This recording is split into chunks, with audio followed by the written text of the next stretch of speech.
한국직업방송과 연합뉴스TV가 함께 만드는 취업 전문 뉴스 투데이 고용플러스입니다. 최근 대법원이 육체노동의 가동연한을 기준 만 60세에서 65세로 상향해야 한다고 판결했습니다. 그러나 가수나 운동선수 등 다른 직업군의 경우 가동연한이 일반인과는 달랐는데요. 이번 대법원 판결로 이들 직군의 육체 정년도 상향 조정될지 관심사입니다. 김동욱 기자입니다. 대법원 전원합의체는 최근 육체 정년을 의미하는 가동연한을 65세로 봐야 한다고 30년 만에 5살 상향 조정했습니다. 수영장에서 익사사고로 숨진 4살 어린이 A군 손해배상 사건에서 A군이 60세가 아닌 65세까지 일할 수 있다고 보고 배상액을 산정하라고 판단한 겁니다. 이제는 특별한 사정이 없는 한 만 60세를 넘어 만 65세까지도 가동할 수 있다고 보는 것이 경험치에 합당하다는 것이 대법원의 다수 의견입니다. 그러나 이 판결은 일반적인 경우에 적용하는 것으로서 그동안 직업군별로 가동연한이 제각각이었음을 감안하면 이들의 육체 정년 논의도 본격화할 거란 전망이 나옵니다. 그간 판례들을 보면 보험 모집인과 개인 택시 운전사를 포함해 대부분 육체 노동자들은 가동연한을 60세로 봐왔습니다. 반면 변호사와 법무사 등 특정 직업군은 70세, 중소기업 대표와 의사, 한의사, 소설가 등은 65세로 인정해왔습니다. 프로야구 선수는 40세, 골프장 캐디와 다방 종업원의 경우 35세에 불과했습니다. 같은 직업인데 다른 결과가 나오기도 했습니다.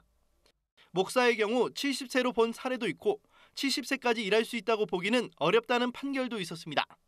현행 직종별 가동연한은 대부분 90년대 사회 상황을 반영한 것이어서 대법원 취지대로라면 전체적으로 조금 더 상향될 거란 관측에 무게가 실립니다. 연합뉴스TV 김동욱입니다. 우리나라는 현재 문화예술이나 자연과학, IT 등의 직종에 특정 활동 비자인 E7 비자를 발급해 외국인 인력을 유치하고 있는데요. 정부가 우수 인재 확보를 위해 비자 발급 요건을 완화하기로 했습니다. 김수강 기자입니다. 외국인에게 발급되는 E7 비자는 현재 85개 직종에 달합니다. 문화예술과 자연과학, IT 등 67개에 달하는 전문 직종이 대부분이고 양식업과 도축업종도 포함됩니다. 그동안 각 부처가 필요하다고 추천하는 외국 우수인재의 경우 고용계약 연봉이 전년도 1인당 국민 총소득의 3배를 넘겨야 했습니다. 지난해 기준으로 1억 원이 넘어야 유치할 수 있었습니다. 그러나 현실과 맞지 않는다는 지적이 나오면서 법무부는 3배 기준을 1.5배로 낮추기로 했습니다. 기존의 3배 조건을 충족하면 부처 추천 없이도 비자 발급이 가능하도록 완화했습니다. 스타트업의 경우 외국인 고용 시 매출 실적 심사 유예 기간을 2년에서 5년으로 늘리고 국민 기피 업종으로 꼽히는 뿌리 산업의 비자 발급 쿼터는 600명에서 1000명으로 확대하기로 했습니다. 요리사 취업은 국내 교육기관에서 전문 과정을 수료한 경우에도 허용됩니다. 반면 외국 인력 채용이 국민 일자리에 미치는 영향을 최소화하기 위한 규제도 강화됩니다. 전문 인력의 67개 직종은 임금 요건을 1인당 국민 총소득의 80% 이상으로 올립니다. 그동안 최저임금만 넘기면 됐는데 단순히 인건비 절감을 위해 이뤄진 외국 인력 고용을 방지하기 위해서입니다. 완화된 비자 제도는 다음 달 1일부터 시행됩니다. 연합뉴스TV 김수강입니다. 한국산업인력공단과 한국직업자격학회는 22일 포용적 성장시대 직업능력개발 생태계라는 주제로 공동 학술대회를 열었습니다. 박철호 한국직업자격학회장의 인사말로 시작된 학술대회는 임서정 고용노동부 차관의 포용적 성장과 직업능력개발이라는 주제의 기조 강연 순으로 진행됐습니다. 최창균 한국직업능력개발원 선임연구위원과 김주섭 한국노동연구원 선임연구위원 등도 자리에 참석해 노동시장과 포용적 성장 등에 대한 의견을 나눴습니다. 산업인력공단은 이번 공동학술대회를 통해 기술의 변화와 인적 자본 투자의 방향은 물론 직업과 자격의 관점에서 노동시장의 변화를 조망하고 포용적 성장을 위해 다양한 아이디어와 방안들이 모색됐다고 밝혔습니다. 김동만 산업인력공단 이사장은 이날 축사를 통해 이번 학술대회를 통해 직업 능력 개발의 새로운 역할과 비전이 제시될 수 있는 뜻깊은 자리가 될 것이라고 기대된다고 말했습니다. 한국 여성 10명 중 4명은 저임금 노동에 시달리는 것으로 나타났습니다. 경제협력개발기구에 따르면 한국의 저임금 여성 노동자 비율은 2017년 35.3%로 통계가 있는 8개국 가운데 가장 높았습니다. 한국의 저임금 여성 노동자 비율은 2000년 45.77%에서 서서히 줄어들며 2011년 40% 밑으로 내려왔고 2014년부터 4년 연속 하강 곡선을 그리고 있습니다. 하지만 애초 여성 저임금 비중 자체가 높았던 터라 2000년대 내내 OECD 부동의 1위라는 불명예를 벗지 못하고 있습니다. 지난해 4분기 빈곤층과 부유층 간의 소득 격차가 통계 집계 이래 최대치였다는 소식 최근 전해드린 바 있는데요. 정부의 소득주도 성장 정책에도 불구하고 저소득층과 영세 자영업자들의 어려움은 왜 커지고 있는 걸까요? 이진우 기자가 취재했습니다. 서울 종로의 한 먹자골목. 25년째 이곳에서 식당을 하는 이근재 씨는 올해 들어 매출이 30% 넘게 줄었다고 말합니다.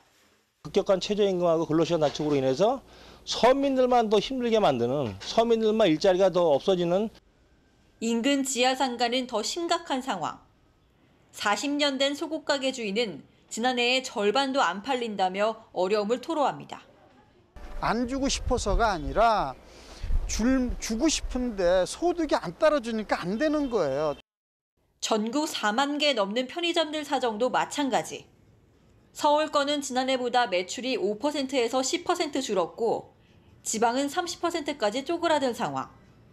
출혈 경쟁 속에 늘어난 인건비가 부담이 아닐 수 없습니다. 격차만 가지고 얘기하는데 사실 최저임금에 따라오는 주휴수당이 있습니다. 그러면 이 주휴수당도 같이 올라가게 되는 거고 4대 보험료도 동시에 올라가게 됩니다. 영세 자영업자가 많이 속한 소득 2분위에 지난해 4분기 월 사업소득은 약 53만 원. 통계 집계 이래 가장 큰 폭으로 줄었습니다.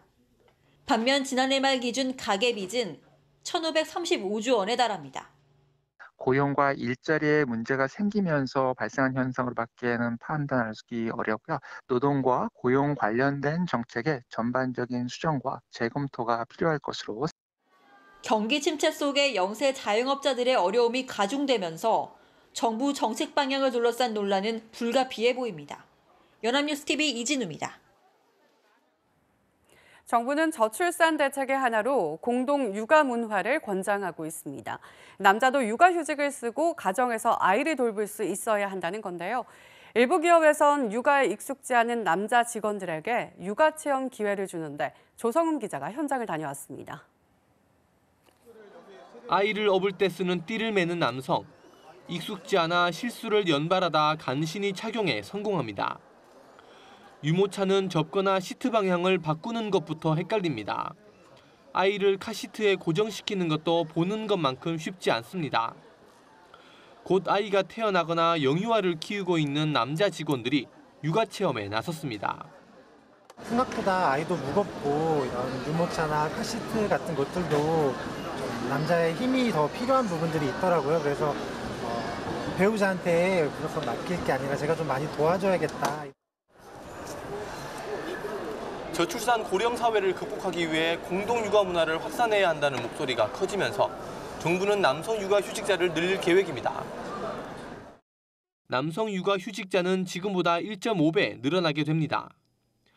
2018년 17,662명이었던 남성 육아 휴직자는 2022년 23,210명까지 늘어나는 겁니다. 아빠 육아 휴직 보너스를 강화하고 육아기 근로시간 단축을 지원하며 일과 육아를 남녀가 함께할 수 있는 여건을 조성하겠습니다. 하지만 육아휴직을 쓰면 복직이 힘들다거나 대체 인력을 구할 수 없어 눈치가 보인다는 등 중소기업 근무자들의 불만이 이어지는 상황. 대기업이나 공기업에 국한되지 않는 육아휴직 정책이 마련돼야 한다는 지적이 계속해서 나오고 있습니다. 연합뉴스TV 조성음입니다. 지난해 총 부채 원리금 상환 비율, DSR 도입 같은 고강도 대출 규제 덕에 가계부채 증가세는 다소 둔화했습니다.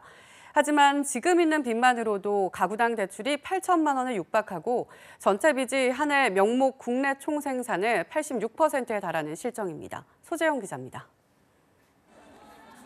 지난해 말 기준 우리나라의 가계 신용은 1,534조 6천억 원, 한 해 전보다 5.8% 늘었습니다. 하지만 갈수록 강해지는 정부의 대출 규제로 둔화세가 8분기째 이어졌습니다. 정책이 효과를 내고 있다는 뜻인데 가구당 평균으로 살펴보면 여전히 버거운 수준입니다. 지난해 연말 기준 가구당 평균 부채는 한 해 전보다 4.6% 늘어난 7,770만 원. 돈줄을 더 죄어 올해 증가율을 4%까지 끌어내려도 올해 말에는 8천만 원 돌파가 예상됩니다.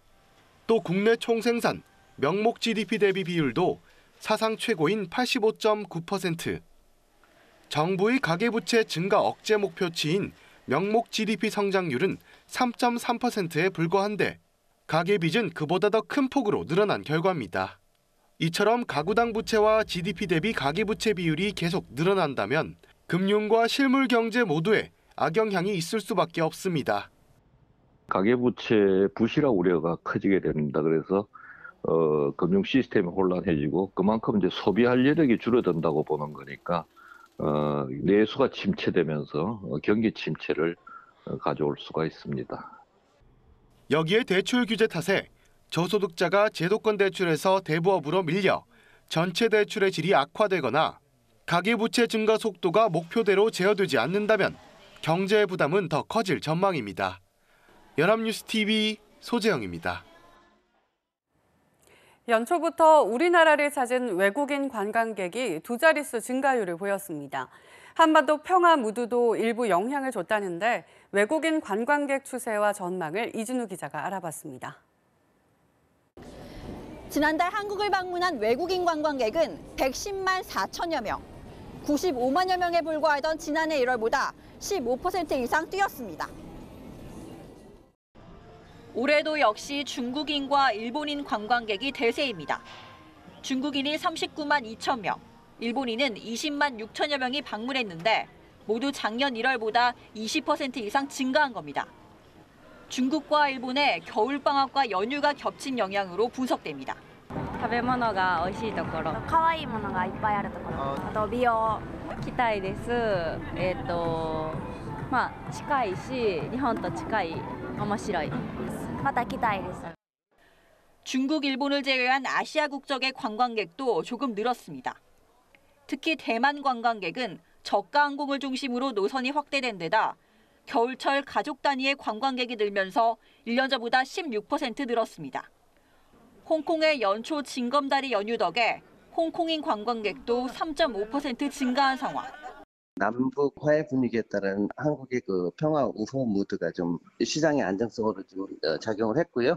한류의 열풍이 좀 있었고 시장 다변화 전략을 갖다 구사했던 부분이. 물론 아직 관광 수요를 낙관적으로만 보기엔 이르다는 판단도 있습니다. 사드 여파가 남아있는 데다 초계기 갈등 등 주변 국가와의 정치 외교적인 문제가 아직 다 해결되지 않았기 때문입니다.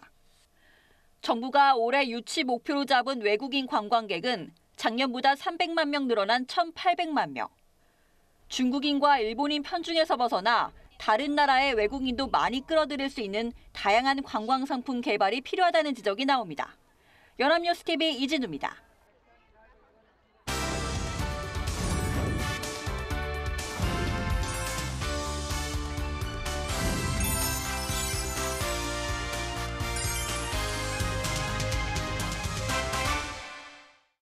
사회적으로 핫한 이슈를 키워드로 알아보는 핫키워드 시간입니다. 안치영 아나운서 안녕하세요. 안녕하세요.